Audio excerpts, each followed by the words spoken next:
we need to keep distancing, social distancing. So please keep your social distancing for clearly sanitary reasons. Now, I think we can start. It is an honor and a pleasure, and it's an emotion actually, to open the first CPDP, the presidential CPDP Latam we had, as many of you know, last year. We had a virtual and online CPDP Latam. That this is the Latin American version about the data protection and computer privacy and data protections conference. Last year we had a very rich in terms of content, rich event, but we know that one of the most important and interesting parts are the conversations during the coffee breaks and this exchange of ideas, the ideas floating while we talk in order to produce new projects and new initiatives. So in this new spirit of creation of a new community of experts and friends and partners in Latin America that are interested in and passionate about data protection and data governance, I would like, before we start, to ask each one of you, respecting the rules of public health, to introduce to your person next to you, to say who you are, why you're here, and what are your interests in the data governance, so we can start creating this community of experts in CPDP Latam. So that takes only 20 seconds, 20 to 30 seconds, and then we can start. Please.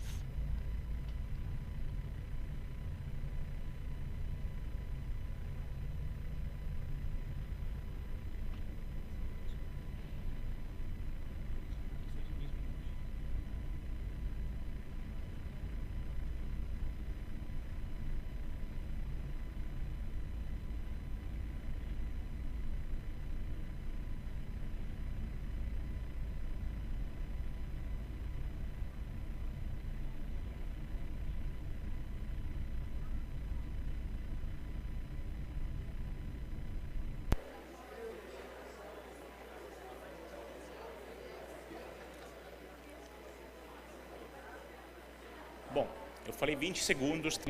Yeah, I said 20 seconds, 30 tops. So let's go back to the beginning of the conference now that everybody already introduced themselves.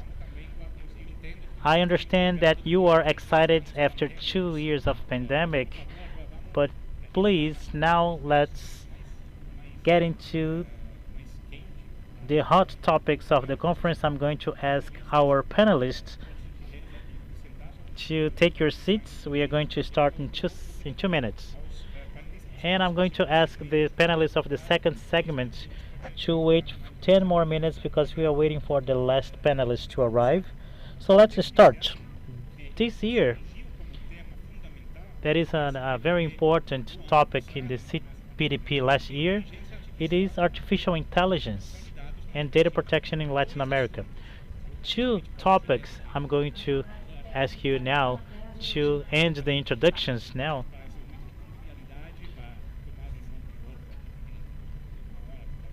So we have a coffee break in 1 hour, so you can resume that. So I was saying that these two fundamental elements that has an overlap, that governance of artificial intelligence and data protection.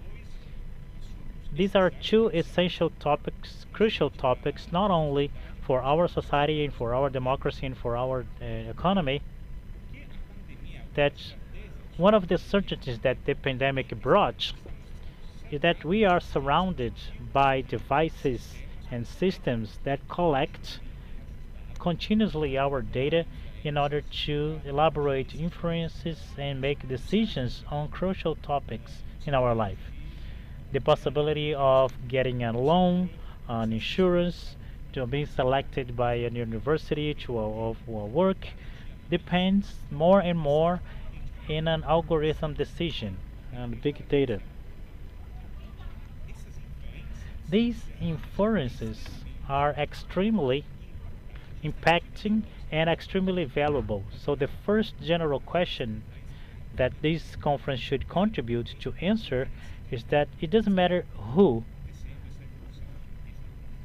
this automation is happening.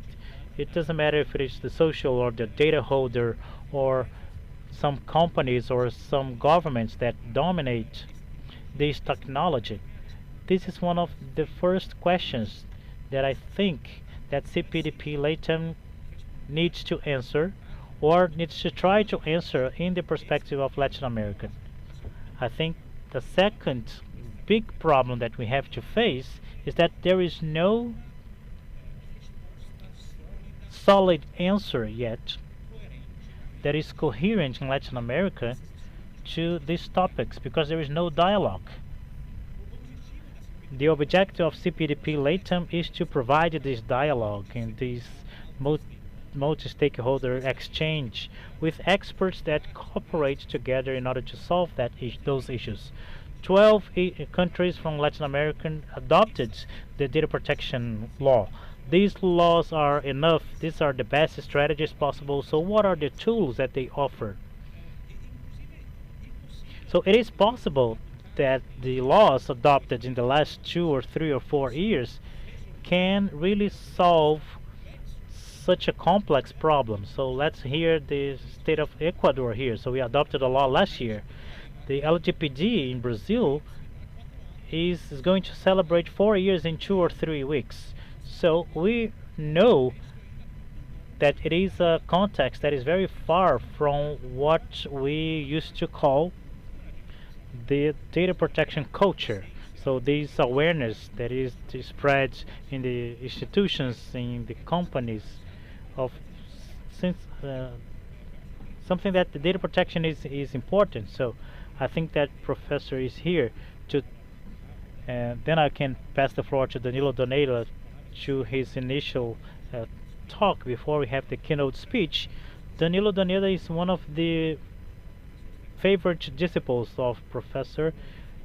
Danilo, the floor is yours, and then we can start.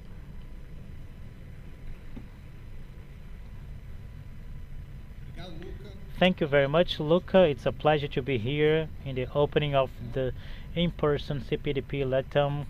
When I remember Professor Rodota, who is responsible for everything we do. CPDP is one of the most stable conferences in the world in terms of data protection because it occupies a very strategic space with a confluence of regulators, companies, civil society, academia, and anyway, it is a multi-sectorial environment with their own characteristics that we always had the participation of the audience. It is a free environment for exchange of ideas, and everyone has this free spirit today. So it's an honor to be here today. Luca Belli is the responsible for bringing CPDP Latam to Brazil.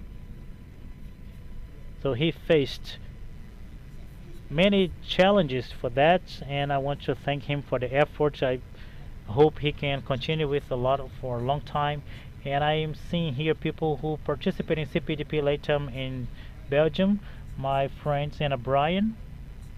And I want to thank you for the presence and for the honor that is to have you, Latin American Rapporteur. The second UN Special Rapporteur for privacy is Latin American, and this is very significant in the advance that we had in the region in the last 10 or 20 years.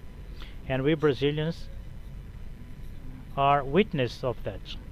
And as Lucas said, the CPDP has this characteristic in the global environment, and here in Latin America and in Brazil, we can say that it's justified and finds their identity if it dialogues with specific situational problems in our region, not only in Brazil but in Latin America. And maybe nowadays I would go even further. And even in the global south, we have a panel about BRICS that is always in our editions, in our work, that expands this nature to beyond. So here in Brazil, the regulation of the information network advanced in the last 10 years. We didn't have the civil framework, we didn't have the General Protection Act, we didn't have the CPDP, and during this time that Brazil started to face with open-minded these regulatory challenges, new dynamics were found, that new institutes and tools and instruments that were developed and conceived found reflections and their own problems that are not only in Brazil but from the region. Problems about identification and the identities were in the regions where this was not certain. Specific problems about public safety, the huge utility of data for providing services and social services, and the problems regarding inequality, structural racism, and prejudice. That sheds new lights and proposes new years of analysis for many issues related to the regulation of the information society. And Brazil, as I said, faced that head on, proposing different models based on international standards that brings and lends our experience to something new, whether it is a multi-sectorial and the necessity to harmonize many institutes of data protection and the new artificial intelligence regulation with public policies with the aim and profiles that do not find in other countries that can be considered a streamline in this topic. So these new things, these regulatory challenge that we face nowadays in Brazil and the Latin American region reflects and recognizes the efforts that produces in other legislatures. Today, for example, we are closer than ever than of a federal law of the United States. Who would believe that 10 years ago? I'm not saying that it's going to happen, but we are very close to that. So we are in the midst of revising the paradigm of information society in Europe, not only with the GDPR, but with the Digital Services Act and Digital Service Markets and the Artificial Intelligence Act and many others. So in this regard, the specific challenges of Brazil and Latin America are even more relevant in terms of contributing to this dialogue that we present as global, related to searching regulation of many aspects brought by the data protection, but that does not end here. We know that many topics brought to the regulatory agenda of data protection are disassociated now, and others are being proposed in other legislatures in a process that came to stay, as anyone here knows. So it is a very honor to be here, and I'm really emotional to be here in the first in-person CPDP Latam, making it clear the specific challenges of an event like this in our region. And it's a pleasure to be here participating on behalf of CETISE that I have the honor to direct along with Laura Schetter. Thank you very much. Now I pass the floor to Luca or directly to Anna Bryan. So I have a double joy to introduce here my friends Anna Bryan and UN Special Rapporteur for Privacy and Data Protection, and also a professor of law in Uruguay, Anna Bryan. Please, Anna, do you prefer to come here or stay there?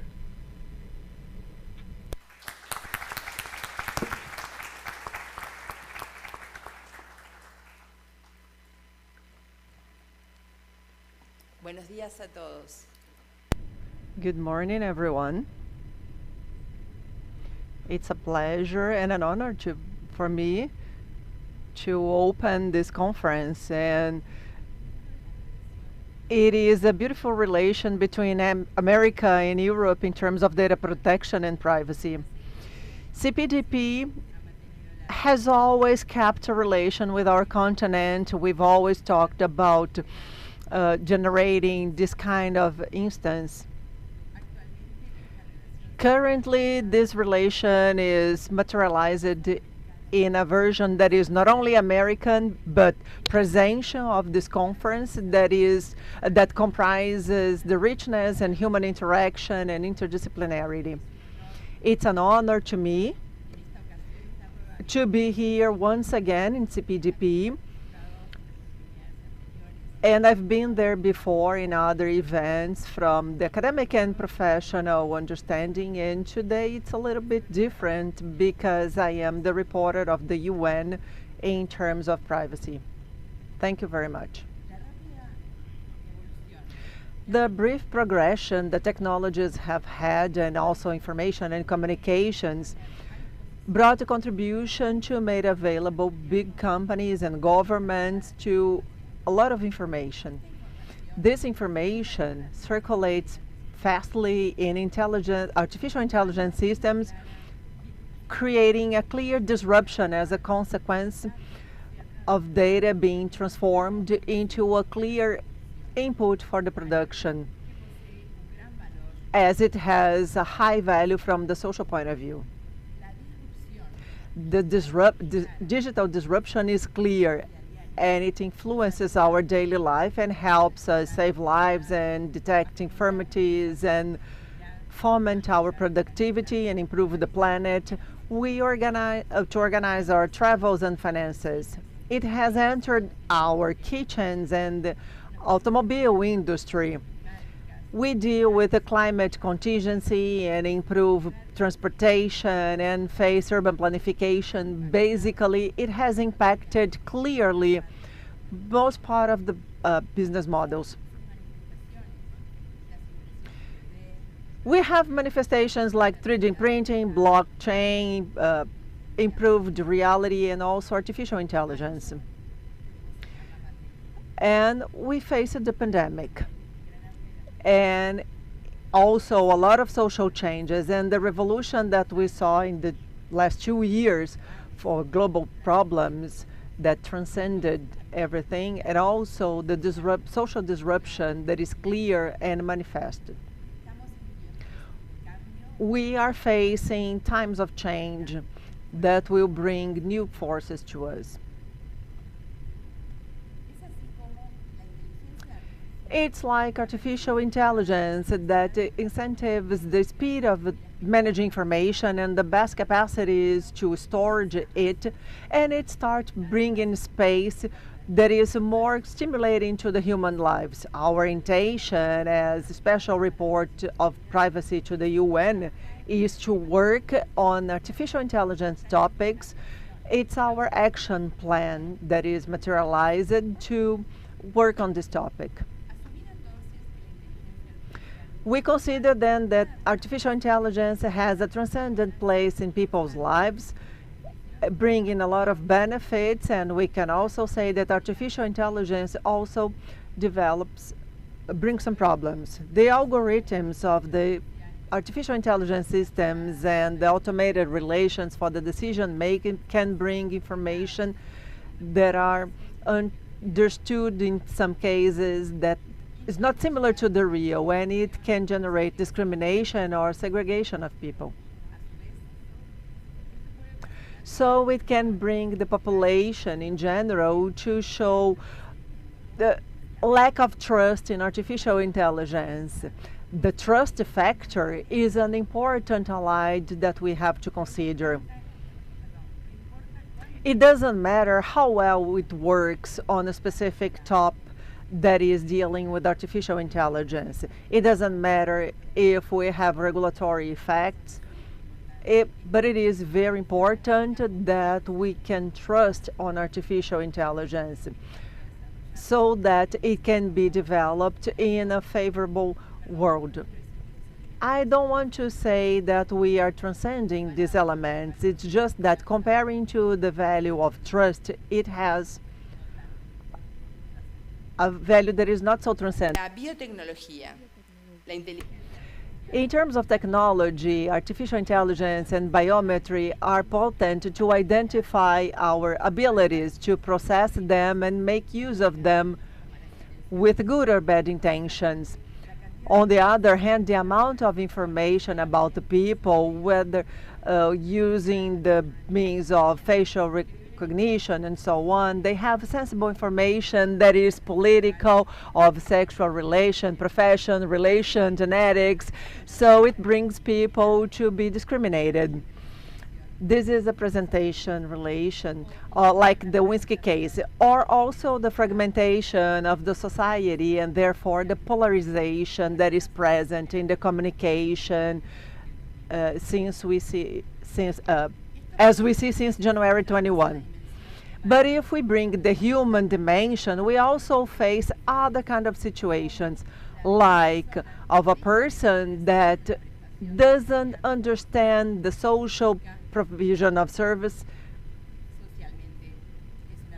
and this service is something that socially relates to the person. Another situation is who will be recruited for a work compared to others that could have better rights. In fact, these are phenomena that we also take into consideration to deal with the digital and the use of information that can be consequently dysfunctional or even chaotic, as it happened in the first stages of the pandemic of the COVID-19. Advanced systems and artificial intelligence, including profiling and technologies like machine learning, affect not only the right of privacy and the protection of personal data, but also other fundamental rights like health, education, and the freedom of coming and going and gathering together and association and freedom to express.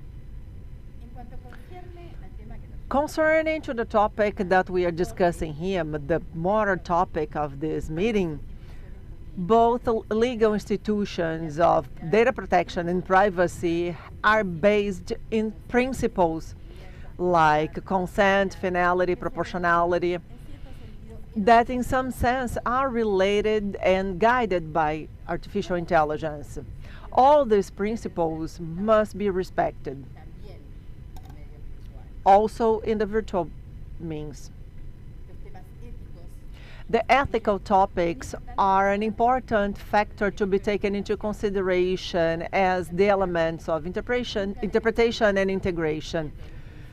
We can't forget these principles in data protection that must be obtained, among other requirements, according to the principles of legality, proportionality, transparency. Transparency, especially, is manifested as an essential principle, enabling other principles and allowing us to know who, when, and how. Every person has the right to know the basis of this artificial intelligence system on personal data, including access to factors, logics, and techniques. We can understand in certain cases that the artificial intelligence systems may be positive for those who believe, for example, that a service lacking the opacity with the finality that we cannot disguise the system. So in other cases, you should be providing services that is not corresponding. But anyways, transparency seems a guiding principle to safeguard the human rights and the matter.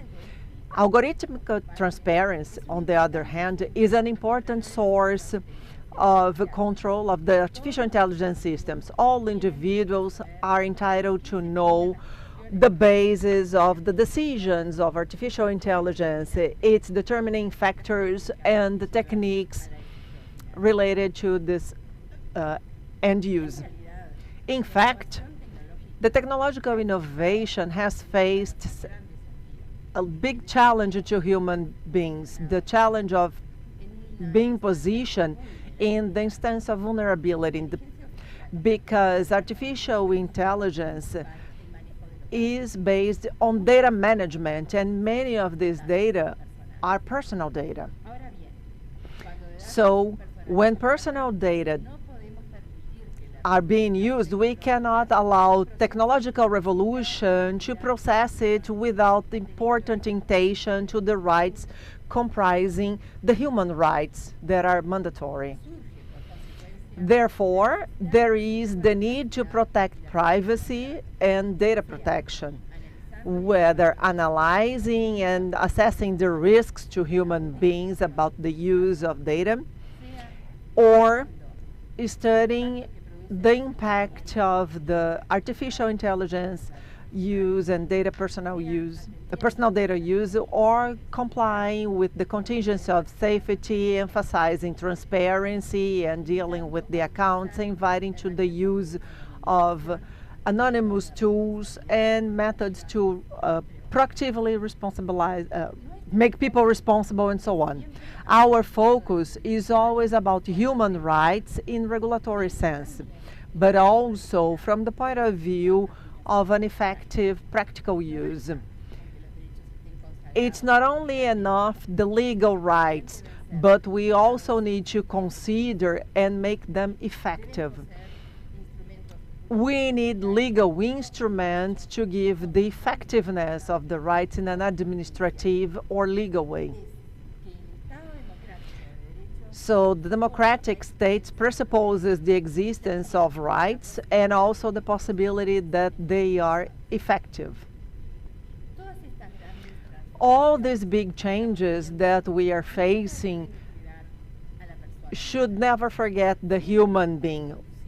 They should always guide to the dignity and autonomy of the human being, and also equality and freedom of human beings as the way they deal socially and politically.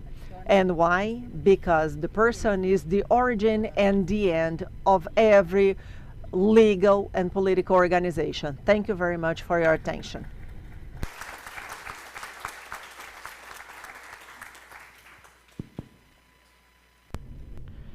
Thank you very much, Anna, for highlighting these amazing points and the necessities about the principle of transparency. Sistema da inteligência artificial, a complexidade. I would like to ask Andres Arauz to share his ideas. Yeah, you can be sitting down or standing up, and this is the first segment, and after Andres' speech we are going to open for a few questions and for about 10 minutes, and then we have the second segment with all the speakers. That it is the final segment, and in order to ask the questions you can use the Slido app. We are going to project the QR codes in the screen in a few minutes, so you can access Slido and pose all your questions to the participants here or online, so you can exchange the ideas. It is a great honor to have Andres with us. Now he is an advisor of the NYM project, that is an initiative towards embedding trust that Anna was mentioning in technology, in the processes. And he was not only the Minister of Knowledge and Human Talent of Ecuador, but he was also a former candidate for presidency in Ecuador. So it's an honor for all of us here to have Andres with us. Thank you very much, Andres. Thank you very much. Thank you, Luca. Thank you for the invitation. And I want to greet everyone who is online, and I want to tell you a story that happened to me this morning. I was arriving here in the airport in Rio de Janeiro, and the first thing that I did when I left the airplane was to connect to the Wi-Fi in the airport. And incredibly, the Wi-Fi gave me a welcome. So, are you Andres Arauz? So the Wi-Fi knew who I was immediately. And I connected to the Wi-Fi immediately. I took a few steps and I get the baggage claim.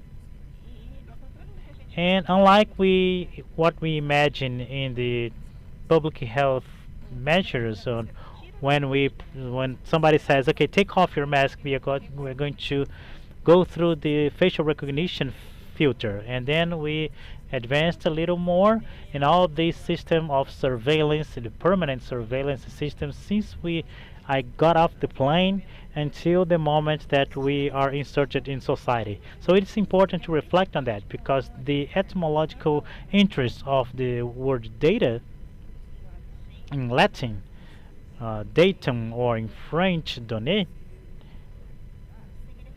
that means to give. Is the fact that we are giving, not that somebody is taking away from us. Nobody's taking nothing away from us. So we are giving. So it's the fact of consent is in the reason, in the concept of data. It's something you give, you conceive, you deliver, and not something that somebody takes from you without consent. And this is a fundamental element in order to understand how we should frame the policies on data protection and on privacy and in different uses in society. Let's continue to analyze the data of the life of the data. In modern times, in the 21st century, the data is extracted, and there is the concept of data extractivism. It is extracted from the individuals, from society, from the collective, and etc. And it is stored. But it's not stored in a cloud, in an imaginary cloud. And then we have again the linguistic part. It is not in a cloud. It is in a data center. And this data center is located in a specific jurisdiction. It is located in a territory in which an institutionality prevails, a group of law prevails, the politicians manage the destination of this territory. But what happens in reality of the peripheral countries is that the data is stored in data centers that in many cases they are not in our countries. The data travels through the fiber optics networks, and they are going to be stored in data centers outside of our region. And it's not outside of our country, outside of our region, outside of Latin America, especially in the United States. And I would like to focus on the data related to money, the financial transactions, and as an example of how the fact that this data has their origin in the consent, but they are extracted and stored outside of our jurisdiction. It's not only used to generate profitability and capital in big tanks and artificial intelligence with commercial purposes, but it's not only that, but also they are transformed into weapons in many cases, government weapons from other states against our own populations. The modern origin of the binding that are the data used as a weapon takes place in the United States in the beginning of this century in a law that makes the government of the United States can access data stored in any data center in their jurisdiction, even though this data belongs to a citizen from other jurisdictions. And the first case that we had about that was the Office the Privacy of Canada, in which the data of the Canadian citizens, the data of the transactions that they did with their credit cards, their Visa credit cards, was stored in data centers of the Visa company in the United States, and they could be accessed by the government of the United States. The concern increased little by little because in some locations of Canada, the marijuana was already legal and the purchase of marijuana was already legalized, and there was no problem with that. However, the fact that the data is stored somewhere else makes these purchasers to exercise their legal rights in a certain jurisdiction can be possibly committing a felony in other jurisdiction because of the problem of multi-jurisdiction of our data. But that does not stop there.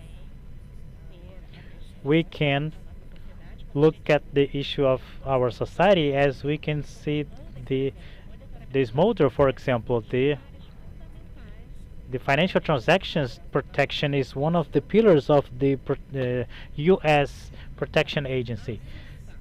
So by accessing the networks of the credit cards, that certainly are the two biggest ones and occupies more than 80% of the worldwide market, both come from the United States, and they have their data centers with all of our transactions in that country. It's not only that. There are other databases with international transactions. We are going to mention this in the afternoon in more details, but we are already perceiving that the best mechanism that are used by the United States agency in order to monitor the geospatial location of the citizens that they want to monitor were from their financial information, because their financial information is in the purchase that they make with their credit cards and other information as money withdrawal with ATMs and etc. So there is a reflection to be made about that. If the money that is a national institution for excellence has to respect the principle of monetary sovereignty of the countries in which they use national currency, they have the central bank and the payment systems.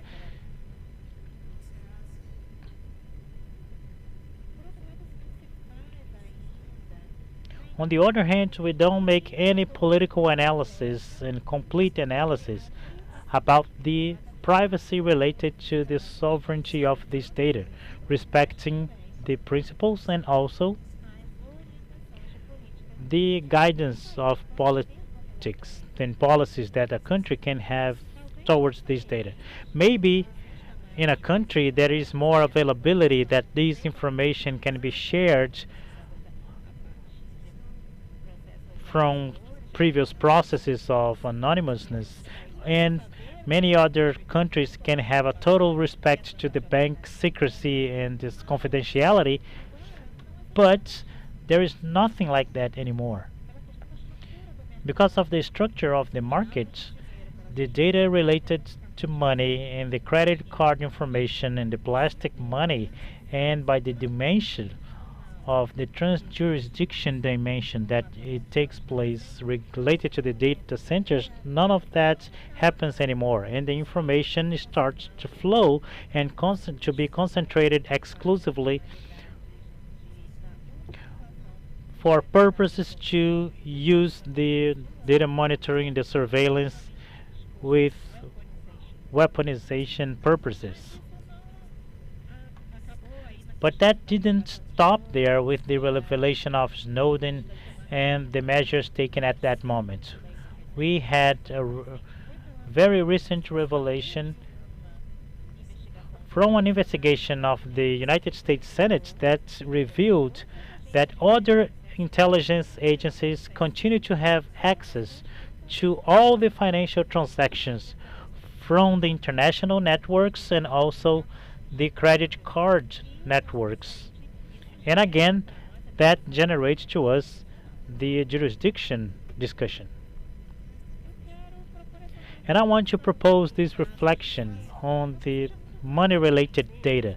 It's very easy to understand that from an individual perspective. The credit cards that we have, our wallet, and how this data is being stored somewhere else, and what is being done with this information. How this information is being used without us knowing, without benefiting from that. And they end up being used in a perspective of a black box in which the citizens that are not in those jurisdictions won't have any possibility to ask for an ABS data or something to request transparency of how this data is being used. So what can we do about that?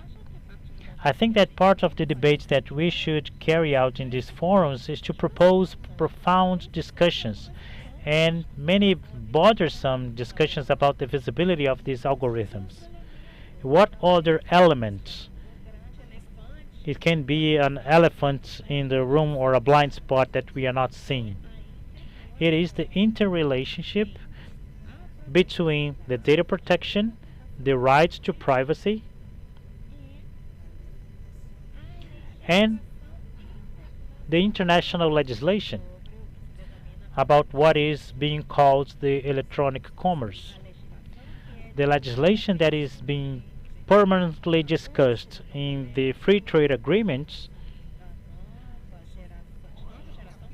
of the new generation that the countries are signing, where there are full chapters that they are going to go deep down in this phenomenon. But besides that, they include restrictions to the citizens and also to the governments, so they can audit and request the opening of these black boxes.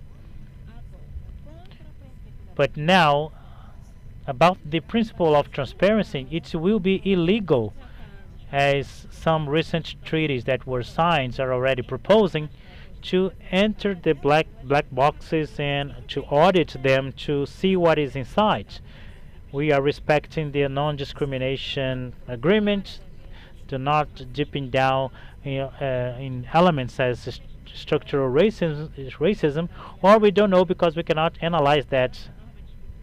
And this is the greatest difficulty for different countries of the global south, when we are dealing at the same time respecting the principles, where we want to respect the principles of data protection and right to privacy without auditing the information systems and technology systems of other jurisdictions. And the last recent case is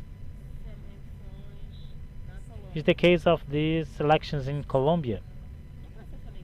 In the election process in Colombia, the demand for historical pact led by Gustavo Petro, president of Colombia, was that they would allow the missions to observe the elections and the political parties, so they could analyze and observe to see what the code of accountability of votes were saying in that election process. And the response that they had from the electoral authority in Colombia is that this was something about intellectual property. It is a commercial secret. And our democracies do nothing in this regard when we are talking about such an important element. And I think we'll get into conflict. The principle of transparency also has to do with the algorithms related to data that we process.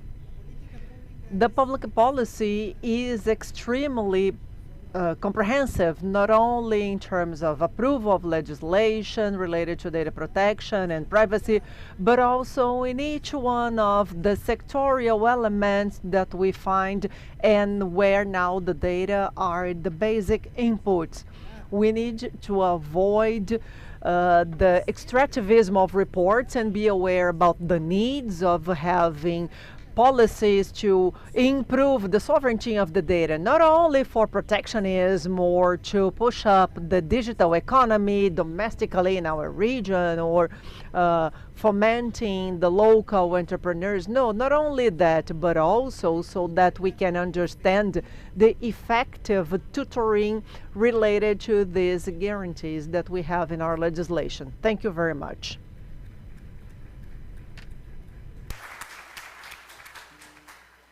Muito obrigado, Anderson. Então, vamos começar. Thank you very much. Let's start now with the panel, with the questions and answers. I can see that we have many questions from the online participants. Clearly, we can't answer all the questions, but let's start following the order here. Here we have the first one about how you see the development of the relation between data protection and other fundamental rights. And then we have two questions, one from Luisa Camacho and the other one from Elizabeth, that probably can be directed to one. They ask if it's possible to think about a regional agenda of data protection, and if so, what do we need to have this agenda? And also, is there a possibility of an international treaty on data protection? And the last question of this first round to Rafael, by Rafael Santana, directed, I guess, to Andrés, but clearly Ana can respond as well. And the question is how to make financial data protection compatible to the asymmetry of information between bank informations collecting this data and also fomenting innovation in the sector. I'll let our speakers here answer the questions in no more than 10 minutes, and then we'll have the second segments with all the speakers here all together to answer the questions. So, Ana, Andrés, who starts? Ana?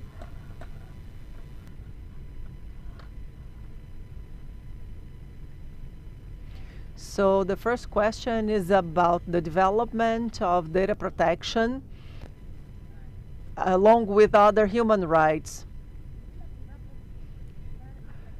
Well, we have to think how far we can see a contradiction or how far we can talk about data protection, and we need to think about winning the right of access and how far we can go in terms of data protection, because we need to think about the freedom of expression.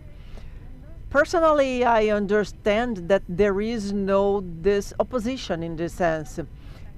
It is a fake antagonism that must work in terms of assessing not only the general protection, but effectively what we can do to make all rights valuable. This is my opinion. I don't know if you share it. Do you want to answer about the possibility of the international treaty? Well, about the possibility of an international treaty, it's not something that is not desirable, but we need to work personally in our directorship. We need to work in favor of the international cooperation in terms of data protection. So if you ask about the possibility of a treaty, sometimes we say that yes, okay, it's fantastic, but in fact, in reality, it's not easy to develop because we have different ways of facing life and consequently data in different parts of the world. Different ways if we think about Japan or India or Latin America or Europe. We'll see many examples showing how the same person takes different actions about privacy. I mean, the same person mean a man or a woman, a human being, but basically, if you ask me about a treaty, like an Antarctic treaty, it's utopic. In fact, we need to work on agreements, and we need to search for cooperation and harmonization at global level, because this is the only way we can face such important obstacles like international data transfer. That is something that we deal with.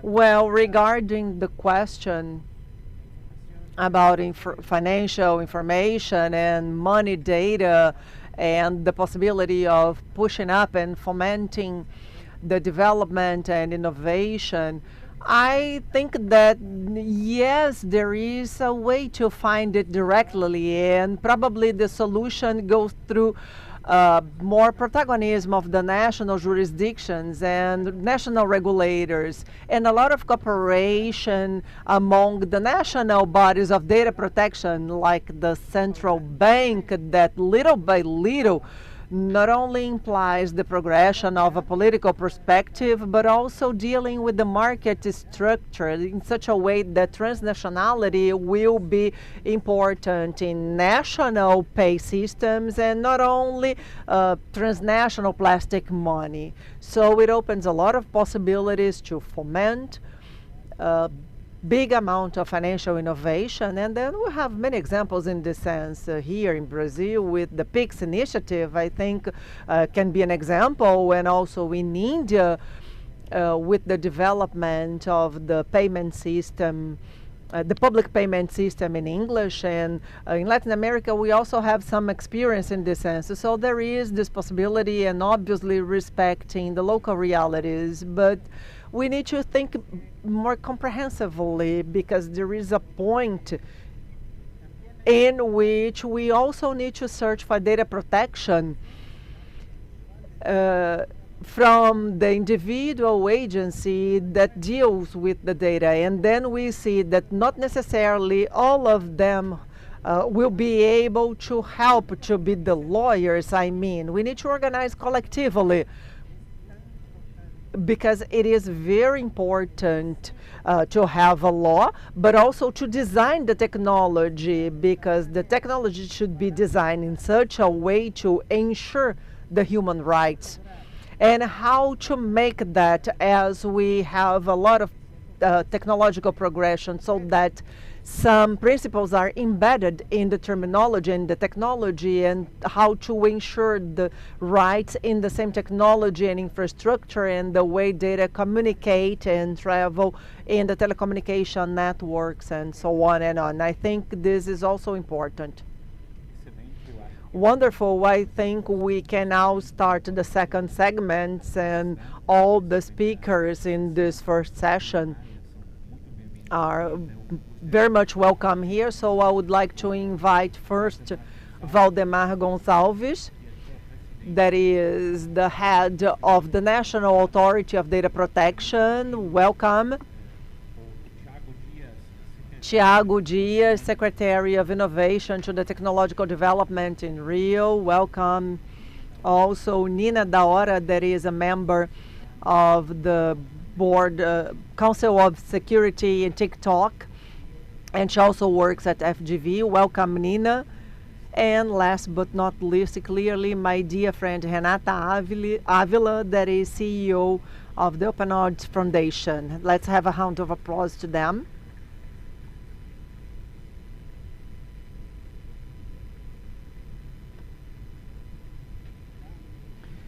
Thank you very much. Welcome, dear panelists, to the second part. And this is the first complete panel of this edition of CPDP Latam. I'll start inviting directly Valdemar Cunha, the head of MPD, to be the first panelist in our panel on data protection and artificial intelligence. Two topics that interlink, and I hope that we can be very profitable in the next few years in interlinked topics like this. And here we have a challenge to the future, not only in Brazil, but also in the world, in the sense of making use of the data protection in heritage. And I'm talking about it not only in the protectional framework, but I'm talking about this raw material of new developments of artificial intelligence, and also our regulatory experience of going on in Brazil and in many countries in Latin America with this regulatory framework of data protection, with institutes created far from here, but being adapted to our characteristics and reality. And this problem will be more critical, more intense when we reach the moment that we are of regulating artificial intelligence. To know we know we have currently Bill of Laws under discussion. There are legal commissions called by the Senate President, and me and Celaran are part of these commissions, and we are preparing the substitutive of the Bill of Law to be presented and eventually considered. And in this substitutive, there are many relevant points on data protection and to the next step to be given in the development of what I said, that is the regulatory framework of information society in Brazil. So we are very happy to have the president of the National Authority on Data Protection, Osvaldo Cunha. ANPD is not even 2 years old, and somehow it's very nice to have ANPD here, because this is a big dream, an old dream. I remember that in 2010, when we were creating the first bill of law that was changed many times, and we created the LGPD with an initiative that was from CDS and FGV in another time, another era, but there was this idea of having an autonomous and independent authority for data protection. And this is what we have currently, in most part, due to the work that started in the beginning of the normative prospection of LPD, and also due to the effort and the guidance of the current board of the LGPD, here represented by the head. And CPDP is a very strong guidance and essential to the development of the matter in Brazil. The regulatory agenda is complex and is being faced quite strongly. And I'm pretty sure the LPD will have many elements to bring new challenges also related to artificial intelligence and so on. So, Mr. Hansenbach, I pass on the floor to you.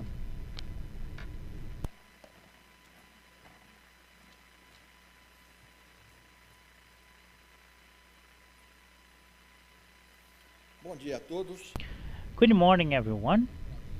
It is a pleasure to be here with you to deal with such an important topic to Brazil, a topic that gratifies us when it involves the personal data protection and artificial intelligence. I would like to greet the authorities who are present here, to my fellow panelists.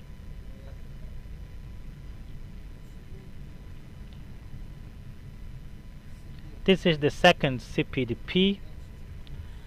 Thank God, in person now.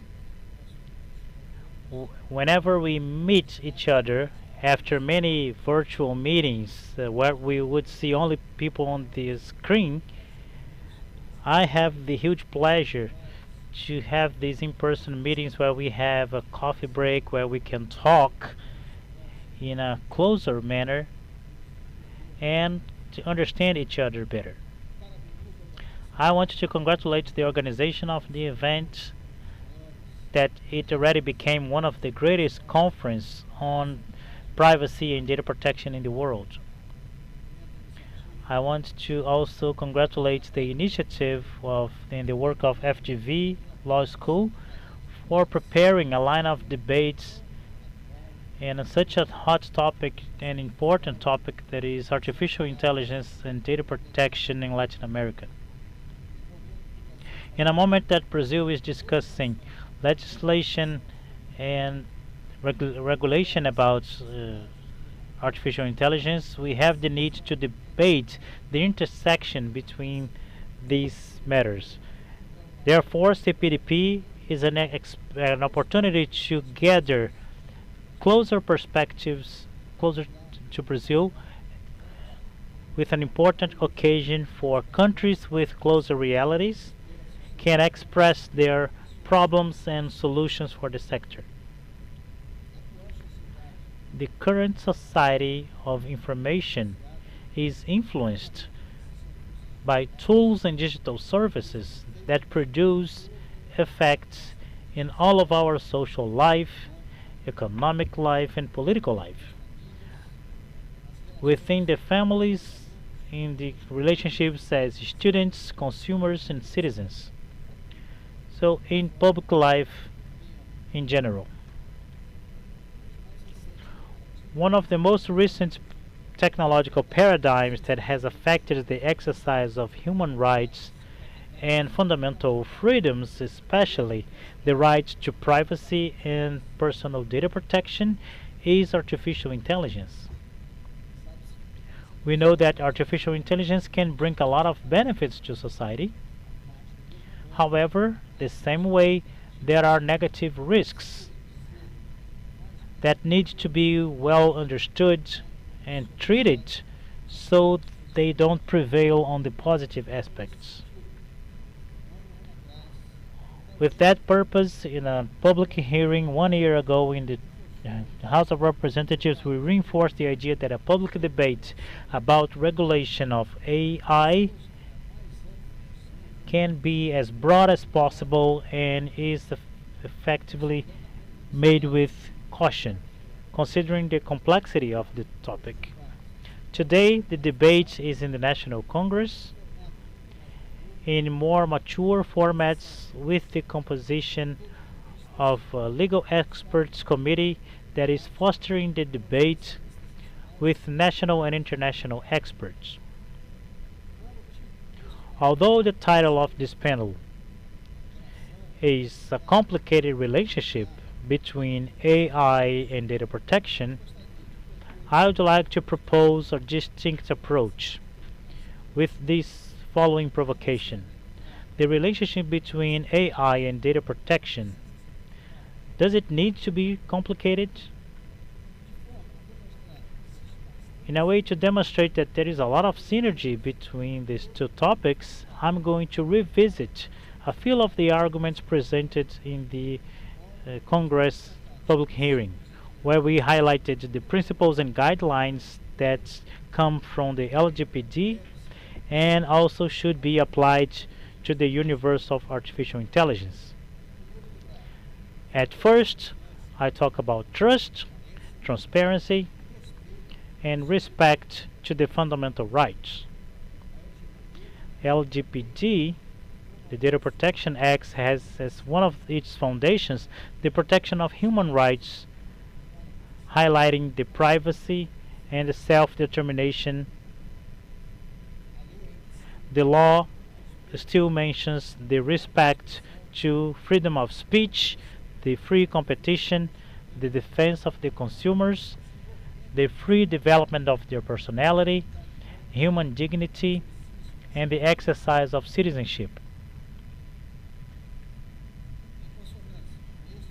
Along with these fundamentals, the law has a list of 10 principles that we stand out: the principle of transparency, the non-discrimination, the responsabilization, and accountability. Notice that these principles and guidelines are mentioned in international and national documents about regulation of artificial intelligence.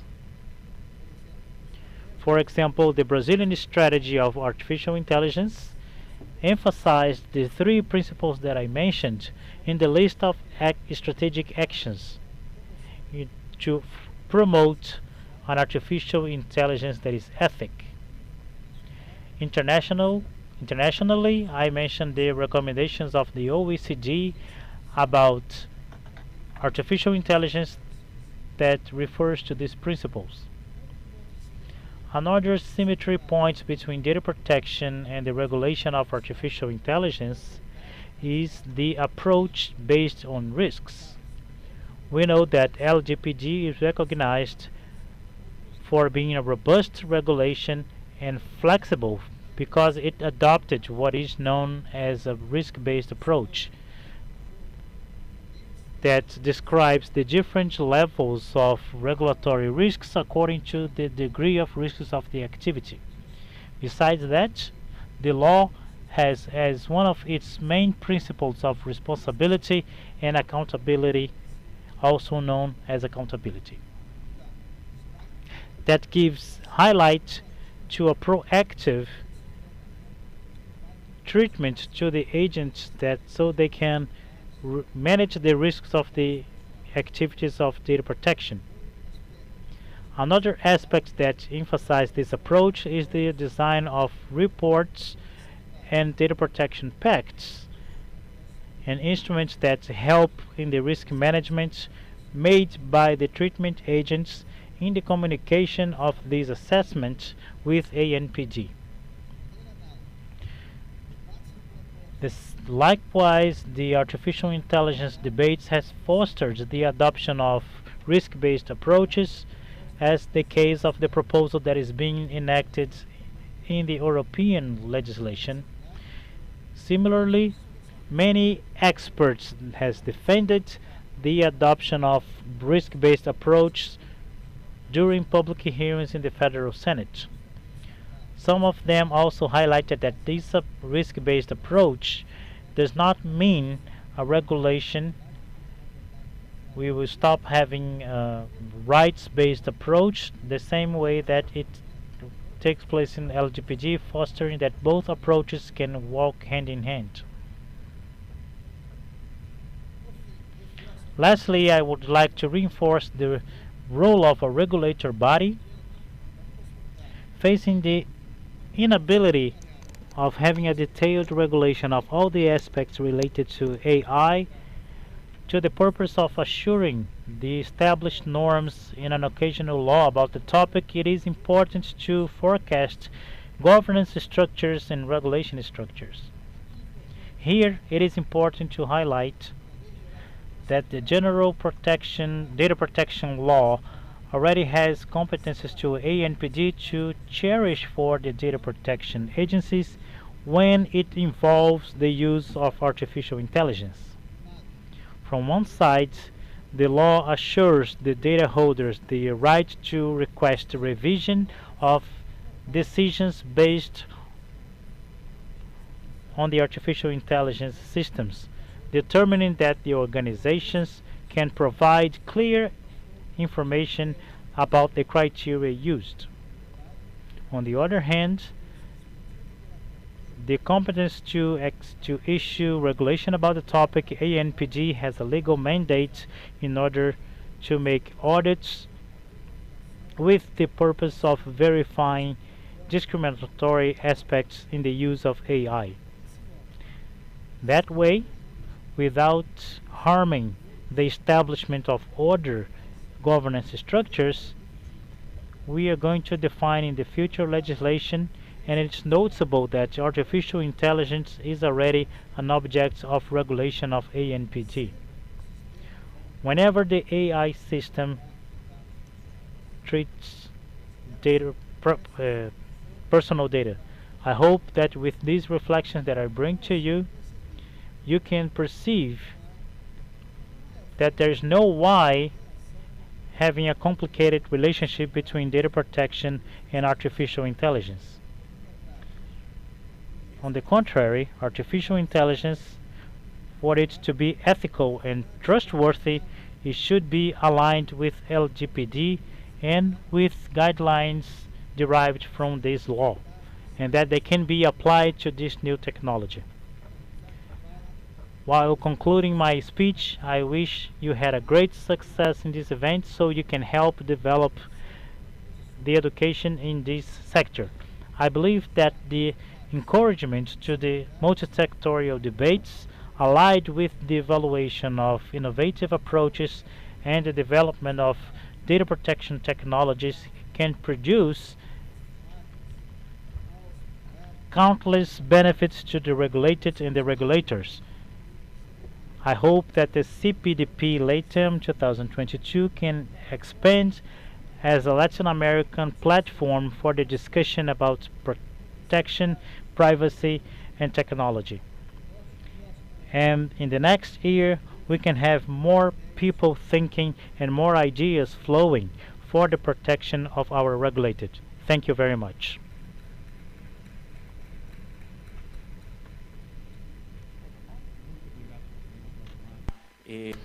Thank you, Mr. Valdemar. Wonderful, and obviously the title of the segment is a teasing.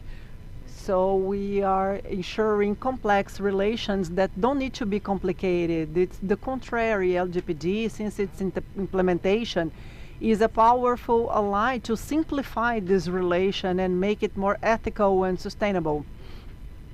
So our second speaker in this segment, in this panel, is Thiago Dias, Secretary for Innovation and Technological Development of Rio. Rio is a city that is not simply a wonderful city, but also a city that is truly believing in technology as an opportunity for a new and more sustainable view and guided to the social and technological development. So Thiago, please, we are eagerly waiting for your words. Thank you.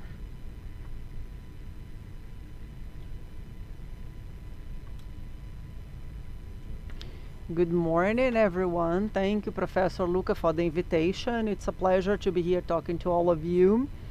And I think my main contribution to you here, and you are quite well served about experts on the topic, but probably my best contribution in this event here is the experience of the cities, both with the use of technology as a whole and also artificial intelligence applied to to solving problems that this space brings in terms of conflicts that are happening. Artificial intelligence is, as any technological topic, a social movement that we can even measure. Cities and the public power as a whole have to play two roles: to be an ally to this moment or be eaten by it. The city of Rio chose its point, and we are sending messages in the sense mainly in the adoption of some programs that could be brought here and presented in two dimensions, like in making use of these mechanisms to solve problems of the administration itself and in its relation with the power in the private sector in terms of fomenting and creating environments where the initiatives can be fruitful in a safe way and guided to solve the city problems. From the internal point of view, the city is adopting, and it's difficult in a reality where this movement is happening not to talk about our problems, but the current administration, and I can talk about what I do today, but we are facing this reality of a lot of paperwork and reality with problems that would be from the pre-technological era. And some solutions adopted in this sense so far probably bring the most measurable element of this commitment with innovation and technology as the creation and expansion of the real operational center with the use of data to solve the problems of the city the most efficient way. And from the point of view of the creation of this environment, in terms of discourse and semantics, we want to show the private players that the city is committed to it. And I could mention the regulatory sandbox that is open to new initiatives and the creation of the safe space that I've been talking about. I wish we could have this program adopted in previous managements. Probably we wouldn't have so many problems as we are facing. And probably we could deal better with technologies that basically invaded the city, and I talk about invasions in a more stereo way, like the Uber and other technologies. Probably we could have dealt with them in a more predictable way. From the point of view of sustainability and also in this sense of dialoguing with the society, we are using a lot the artificial intelligence to map the irregular soil and many other points that we are using, and probably not in a very nice sense in terms of controlling, because these technologies are not new. I mean, I'm talking about social and governmental control. The federal revenue used that a lot. Probably in Treasury, they were the pioneers in cross-linking data and technologies to analyze the decisions in a semi-autonomous ways, provided the competence of the agents working in this area. I could be talking about many initiatives in the city here. This commitment is known in some smart city rankings. We were elected in 2021 the first place in terms of technology and innovation, but I think it wouldn't be useful and probably quite didactic to list all of them here. It would make no sense. But from the point of view of my speech, I would like to ask you, because due to the interest of the topic and its natural fascination and what they bring to the audience, it's not rare to see that in this domain there's a lot of natural confusion due to this interest between means and goals. I think everything related to innovation and technology, mainly from the point of view of the public power, should be guided to solving the human problem, to solve the problem of human beings, and guided by preserving their intrinsic dignity. It's not rare to see discussions quite centered in technical ideas and based on the development, as if technology and artificial intelligence would be the goal. And mainly with the public power, it cannot be forgotten. We are still committed in the city with that data protection. Given the intrinsic relation between data and artificial intelligence, it's a main discussion in the city, and governance is also dealt and centralized in the Secretary of Government and Public Development. The city of Rio is, from the point of view of infrastructure, also a pioneer in the regulation of topics not only related to artificial intelligence but pre-requirements for it. So I could mention, for example, the regulation of the general law of antennas to implement 5G in Brazil, probably one of the few capitals having all levels of the regulations and administrative topics. It's all regulated, so we can be ahead of other states, but always, I repeat, considering the human element and solving the problems of the city. This guidance cannot be lost.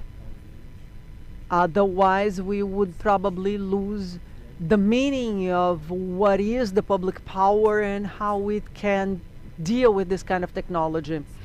Once again, I thank you for the invitation. I won't take too long here because it would be too encyclopedic. I think it's not your interest, so I'm available to answer any questions. And I would also like to thank again the organization of the event.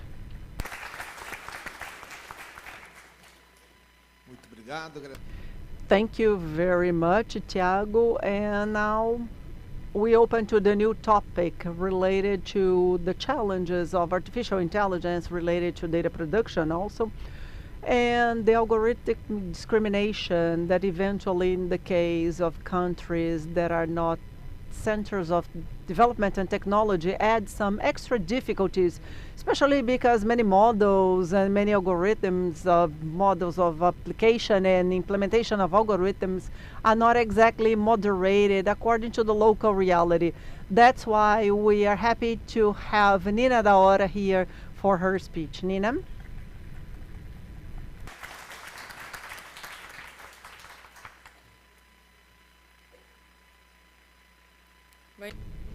Good morning, everyone.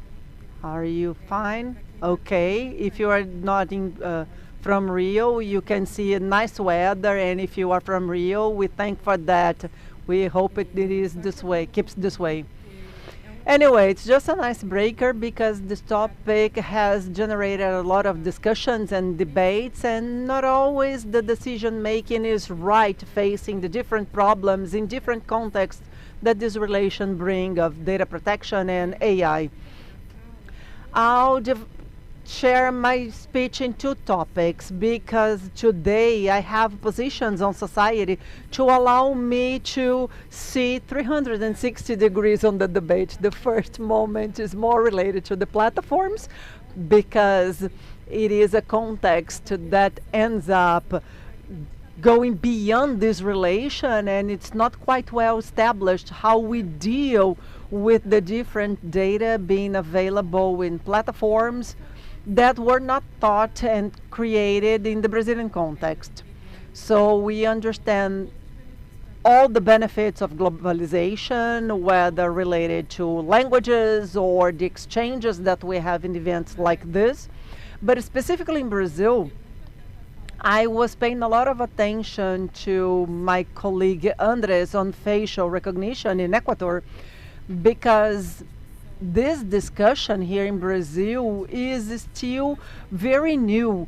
We have to understand the collection of different data, not only images, but also texts and other data formats, and understand how to process that. And today, it's kind of blurred on how the platforms collect and store and process our data. So one of the positions that I take is as a board member of TikTok, in the board of security in TikTok in Brazil, and it allows me to look at content moderation in such a way that goes beyond my researcher or user look. One thing that just few people talk about is the mental health of those moderating the content today. We have groups, and this is a division that happens in all platforms. We have a team that they generally call well, there's a specific name that is not moderation. It's not identified this way in the platforms in these companies. Let me try to explain better. In these companies who created the platforms, but the moderators are not divided by topics. It's important to say that because they are divided according to the kinds of violence. So if by chance, in the process of identifying violence that you suffered, or a colleague or a group of people suffered, and you want to complain about it in the platform, the division is the categories of the moderators to work. But we have many data per second, many information per second being shared in the network. So probably it will go through the analysis of the moderators, some violence that won't be able to be filtered and studied better. And that's where we use the algorithms. But this use is being discussed internally due to two reasons. The first one, the use of AI algorithms to moderate content, and I am excluding here people who create the content and the posts. So this kind of algorithm is opaque, it's blurred, and it's known by those developing and researching machine learning, the opacity of the algorithms that not even us developers can reach the understanding of this opacity. So there is a process when they have the associations to understand the context of the post, or at least get closer to understanding it, but it's also opaque, even for those creating and developing that daily. Another point on the content moderation that is important to deal here is related to data protection, because the amount of data that we share, because we are using our platforms as a way of intermediating communication today. So the amount of data that we are sharing without knowing about it also shows a very concerning gap in terms of transparency, because in the documentation of collection and processing in the platforms, we have no access of what is being done, who is sharing, how it's being shared, and for how long it will be stored. So when you exclude the profile from a platform, it would be interesting, and it is interesting. That's why I'm talking about it here. It's interesting to know how long it will be available in the platform. After the first moment of platforms, now getting into what I prepared for the second moment, it's much more focused on the technology that are in the urban spaces and that are being thought for the urban spaces. 5 years ago,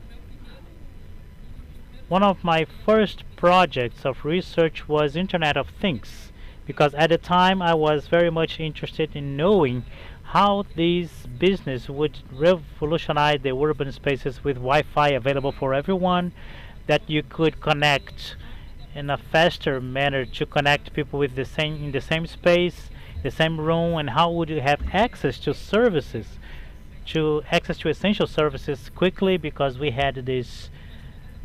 saw this transition from essential services for the digital to the digital format as well.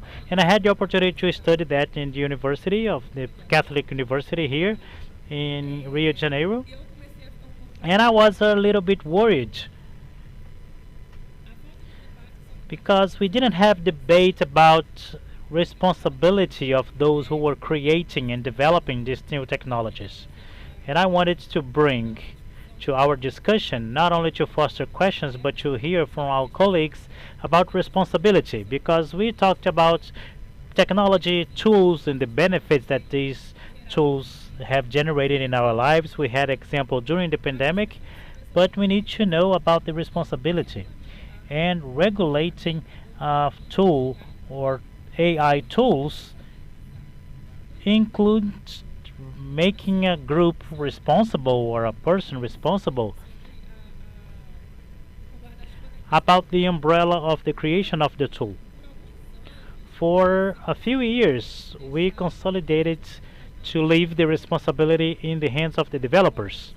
Now we are seeing that the developers are the end of the problem as the users. So my talk here is how can we think about holding someone accountable in the digital area without necessarily making someone guilt, without leaving margin to come up with possible solutions, and at the same time we can claim actions that are not related to the laws that are being implemented here in Brazil. Thank you.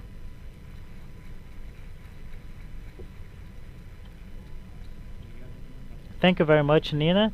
And for these additional perspectives is the fact that artificial intelligence is not only platforms, it's also robotics, automated objects that collect data continuously and share data and contribute to feed the big data in artificial intelligence. And also it brings consequences in our concrete environments, not only in the virtual environment. We are going to have panels throughout these 2 days about smart cities, about content moderation and how this data is being used and how the inferences are being generated. And this is a very interesting dimension. That's the Internet of Things, the so-called Internet of Things, the smart cities, the industrial internet. Basically, they occupy the abstract size of artificial intelligence with concrete consequences for people. So it's interesting to think about the data safety, the data security. That is a concern that, although it is included in the LGPD as the main concern, in practice the market will have more incentive to release the best products with the best features possible, and not always to think about the data security and as the main concern. And I would like to ask Renata Avila, CEO of Open Knowledge Foundation and affiliated by the Stanford Center for Human AI, and to start her talk for the conclusion of these panels. And if you have questions, you can put in the Slido to use the last part of this panel for questions and answers. Thank you. I'm going to speak in Spanish whenever we have in Latin American and we have to speak English. So this is a great opportunity to be able to speak Spanish finally. And it's a joy to be again here in this college. I had memories from Brazil, and this city was essential for the Open Knowledge Foundation, and we conceived ideas on how to create a new infrastructure to assure that the digital could be for everyone, that the digital could be this promise of democratization and possibilities of culture. And really, it was the first decades of this century. It was a big party here in Rio where all the personalities of the digital world could come to learn. And it is a huge pleasure to be again here to think about these new possibilities and ways to build a new and different digital sphere. And it is a great activist place, and I have the obligation to talk about the role of many women in Rio, as Carolina Rosina and Nina da Hora, not only from Rio but Brazil in general, and as many efforts of many women here not only built a positive view of digital rights on the local level but also on the worldwide level. And women as Marielle Franco, that unfortunately her life was tragically taken away. And I want, why am I talking about Marielle Franco? Because this is a way that technology in one of the most connected cities in the world, the most watched cities in the world, has the failure to protect those who are more vulnerable in the society. So it is an interesting issue that how can we have crimes totally unpunished in a most watched city in the world? So that takes me to this point, and how we have to design this technology to serve the more vulnerable of the societies, and with a logics that it can protect the most fragile but the most vulnerable of the societies, but that we can do this in the detriment of the states. We have to imagine a new construction. When we think about the possibilities, the 4 points that I'm going to mention are basically the role of public rights and the public law in the construction, where we are taking the artificial intelligence for public and private entities, and the role of conservation of international intelligence as a structure, and the role of design and the principle that is going to guide that, and the location of different players. Basically, we have to imagine as a building. Imagine that we are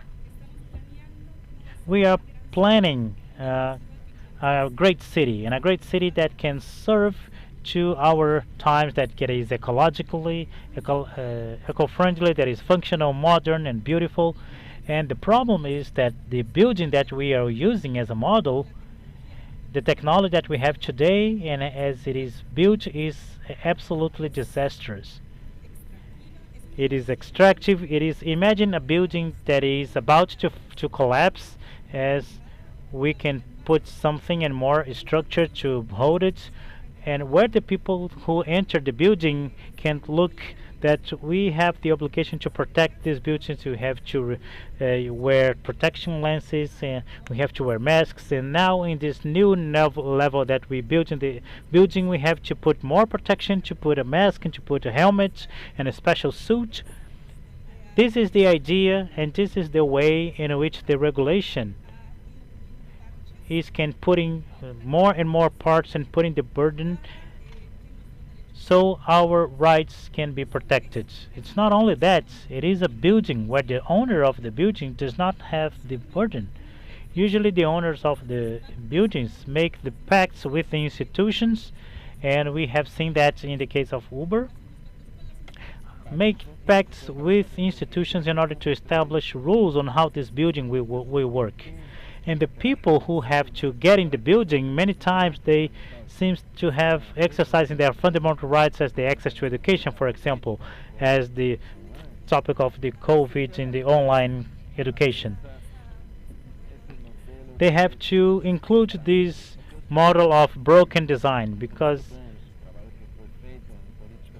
we had a lot of work being done in public policy to establish privacy issues, and they came right after this building.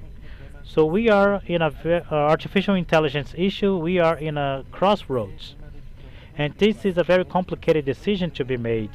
we either we follow trying to adapt to interpret all these principles, or we can adapt to accommodate to the owner of the buildings and to continue putting small parts in these unfunctional buildings where the owners of the buildings are forced to replicate this model, these broken models of infrastructure, to the extent that it is going to collapse, although it's not adapted to our local needs. All we can think, and I believe that this will be the great possibility today, to build something different, inspired in privacy, but also in sustainability and citizenship and the construction of the future system. In a system where the choice of data is not only for the private sector to control and to watch citizens, but also to develop solutions that we need to face serious problems that we have today.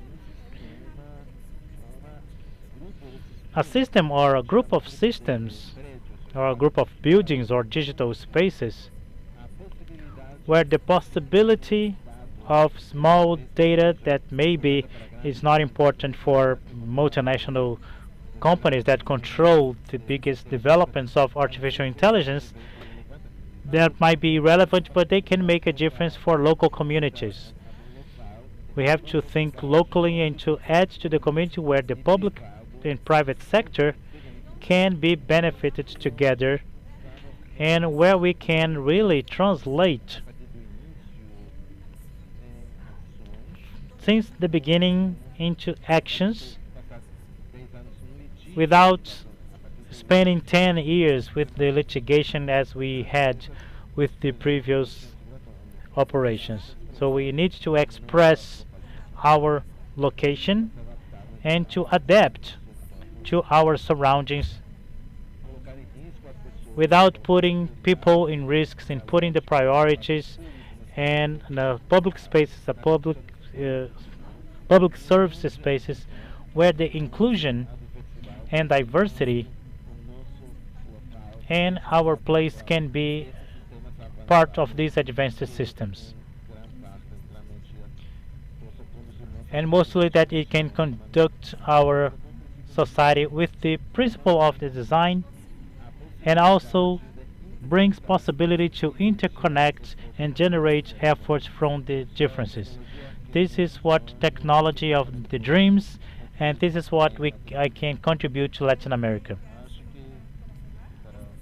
I believe that this space, this CPDP, and these 2 days that we are going to spend together are not days only to think about regulations in specific articles, but we have to think about new institutions, new structures, and new relationship between technologies and citizenship. Thank you very much.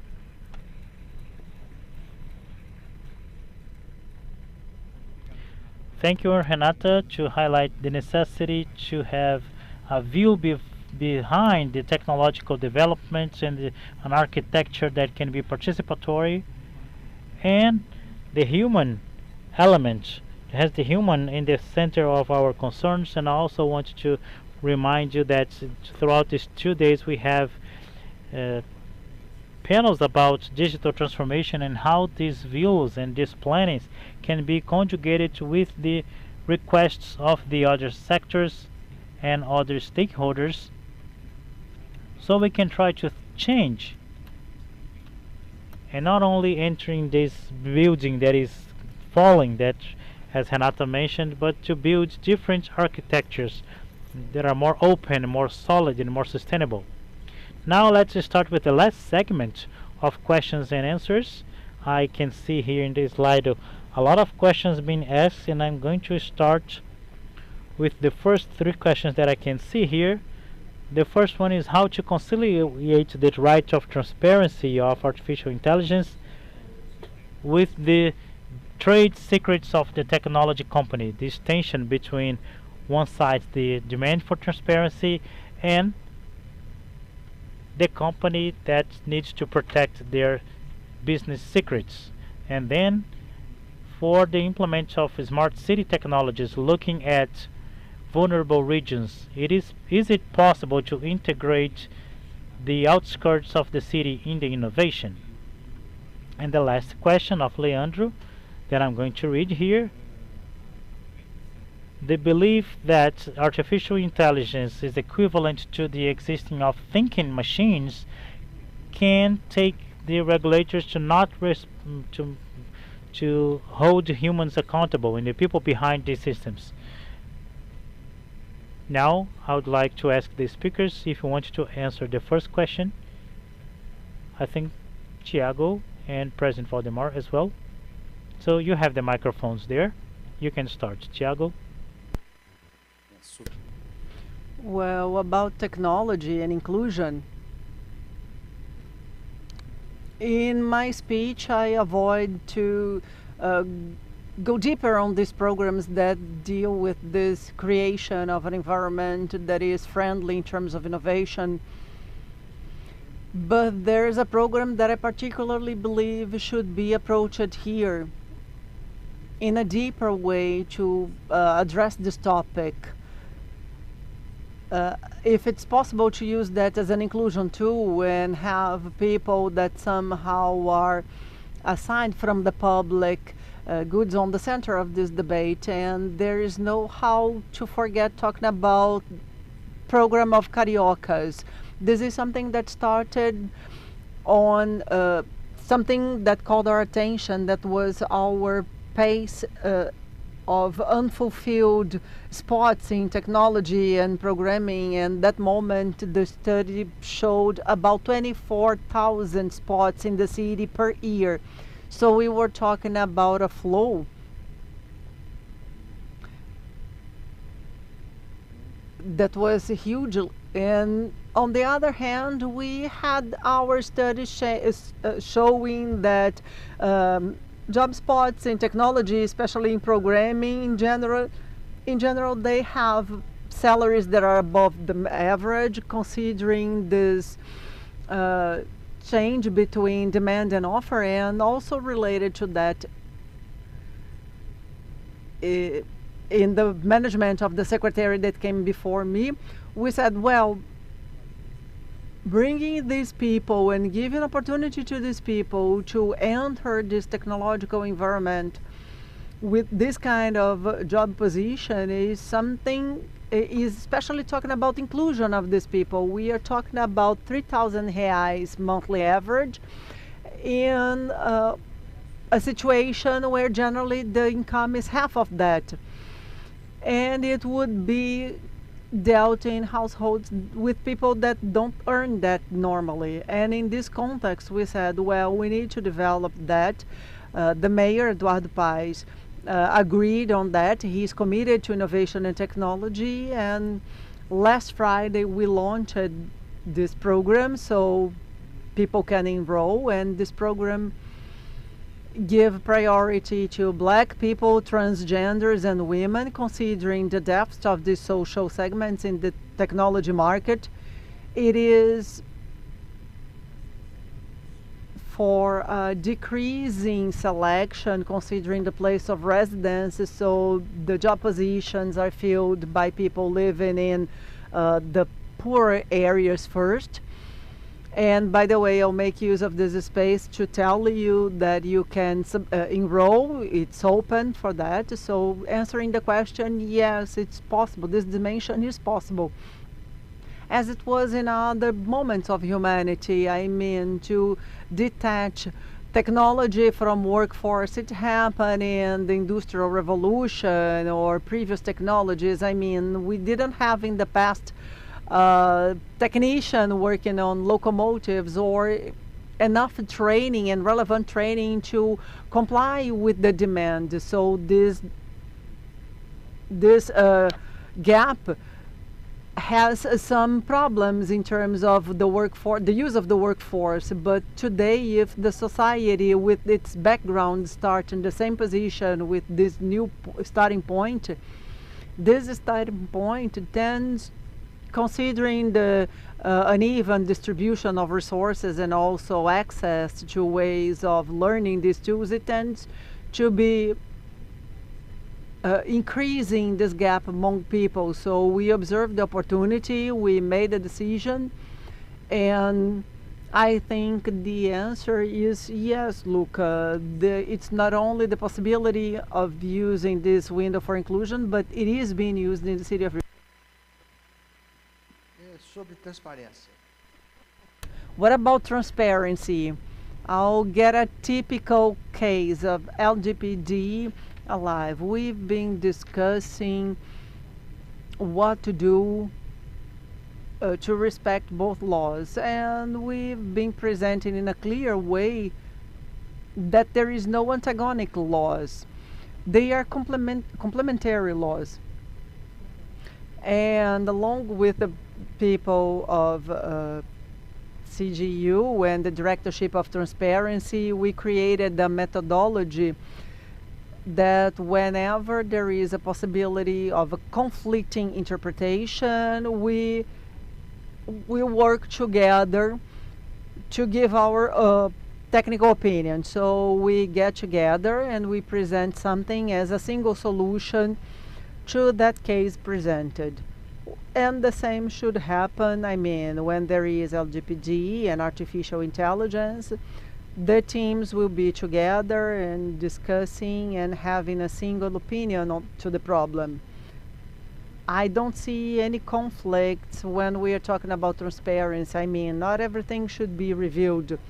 Industrial secrecy is something that should be kept and respected.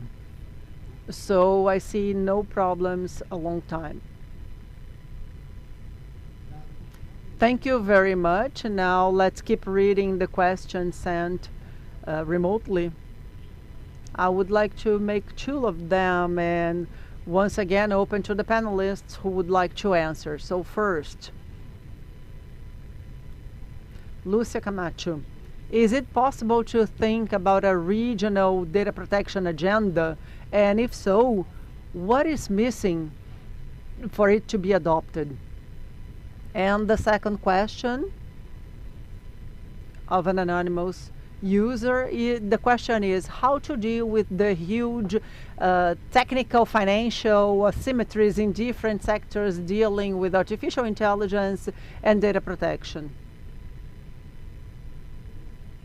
And I'll make a bonus question here directly to Mr. Valdemar by Lucas Bilapiano. Recently, the NPD had the status of a special autarky. Does it mean we can consider the NPD as a regulatory agency? And I add, what does NPD win and what changes with this new status of NPD? So aside from this last question, the mic is open to whomever wants to answer. Nina, and then Renata, and then Valdemar. I'll answer one question that was not answered in the first part about thinking technology. When they ask me this kind of question, I like to reply with another question.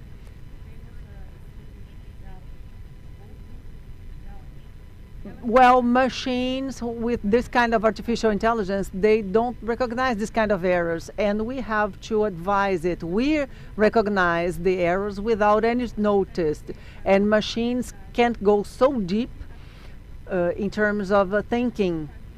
So it makes us to reflect a little more on giving all the responsibility of the decision making to machines that are consuming data. As I said, in opacity of the process that is known by the developers. It's not something that started yesterday. It's been happening since the 60s. We know that.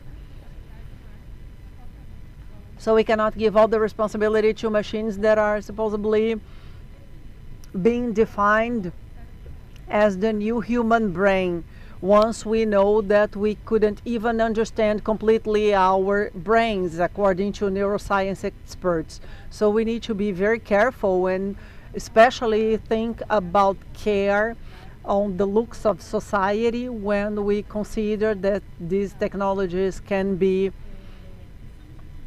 substituting human beings in decisions impacting other lives. This is a point, and another point regarding the current questions, now going to the point of inclusion and technology. I think that the questions made are a way of showing how we are eager about the insertion of technologies in our lives in any context, without necessarily giving time to reflect and question the insertion.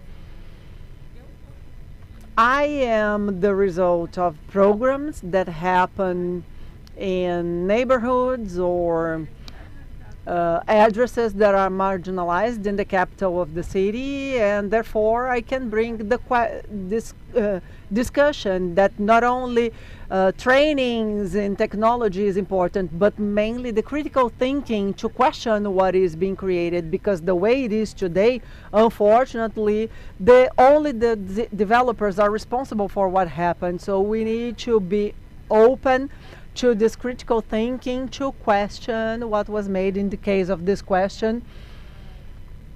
When we have this big disparity in terms of money, because it's very difficult to implement programs attracting people from all classes, from the marginalized classes, the moment to reduce this disparity. And if there is a regional project on the data debate, I believe that the third sector is playing this role very well. There is some dialogue missing among the sectors, and I am in 3 of the 4 existing, and I can see quite well that we lack some dialogue to understand that this week we are in CPDP Latam, and in 2 weeks we'll be, or at least I will be in FOSPER.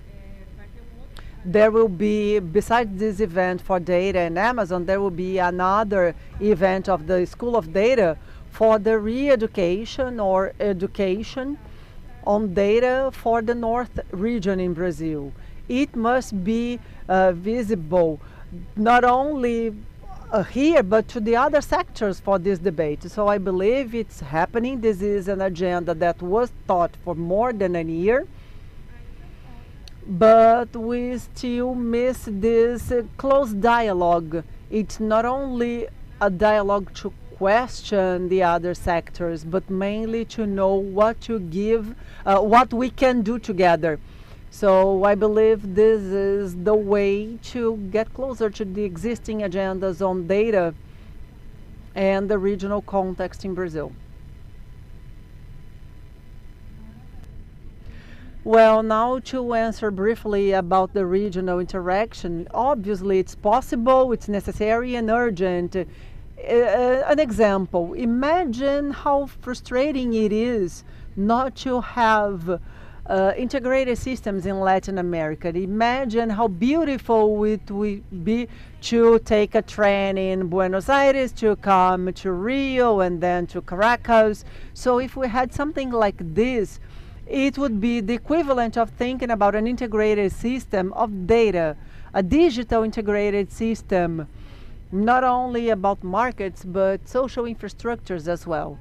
That's it. If we think about the region and the future of the region, we need to think about the infrastructure that will push us not only to compete with China or the United States, no, but to improve the possibilities of cooperation and collaboration regionally that will help us solve better our local problems. So we need to take this political risk and also this business risk to deal with all the things that we have all the time.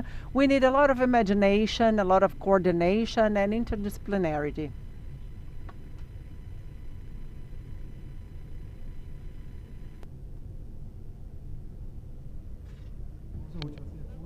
Yeah. Now let's go to the last question, that is the independent autarky in the ANPD. We are not an agency, so our configuration is a special autarky. This transformation has many advantages for the authorities. we, for example, we recommendation of OECD, and that's going to facilitate the entrance of Brazil in the OECD. Internally, we gained complete independence. We had the mandates of its directors, decisive and technical independence. Now we have functional independence through our administration of our budget. And that is going to make our actions quicker, and we want to make contractions and to define the pathways that we are going to follow and to support to the areas. And another important factor is in dealing with other international authorities, and one of the requirements when we talk about transference of international data, this independence that we have with this transformation in independent autarky. So only good and positive things for this victory of the National Authority of Data Protection. Thank you very much, President Valdemar, for this concluding answer. This is the first plenary section of CPDP Latam 2022. I would like to thank all the panelists here for the excellent presentations and the excellent questions. Unfortunately, we won't be able to read all the questions because we have a lot of questions here, but Slido only allows us to have an idea of the questions that are being asked. And it's very important that I remind you that in the last perspective, to build a Latin American agenda, the objective of CPDP is to facilitate this construction of a Latin American agenda, is to facilitate the data exchange and the exchange of ideas. So continue sharing ideas and communicating. We have a quick coffee break, and then the simultaneous sessions we are going to happen, 3 here and the others in the 8th floor. So if you want to drink some coffee in the 8th floor, they have coffee there as well, if you want to go directly to the rooms of the parallel sessions.